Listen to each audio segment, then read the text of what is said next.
আপনাকে কি করে ভালো না বাসি ইয়া রাসূলুল্লাহ। যখন আপনি আমাকে ভালোবেসেছেন সেই 1400 বছর আগে, যখন আপনি আমাকে মিস করতেন, আশা করতেন যেন আমার সাথে দেখা করতে পারেন, অথচ তখনও আমি জন্মই হইনি। সেদিন সাহাবীরা আপনার চোখে পানি দেখে বলল, ইয়া রাসূলুল্লাহ, আপনি কাঁদছেন কেন?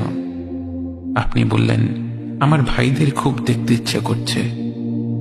সাহাবীরা বললেন, আমরা কি আপনার ভাই নই ইয়া রাসূলুল্লাহ? আপনি বললেন, না, তোমরা আমার সাহাবী। আমার ভাই হলো তারা যারা আমার পরে আসবে এবং আমাকে কখনো না দেখেও তারা আমাকে বিশ্বাস করবে। মৃত্যু শয্যায় শুয়ে আপনার অন্তরে এই চিন্তা ছিল যে আমাদের পরিণতি কি হবে।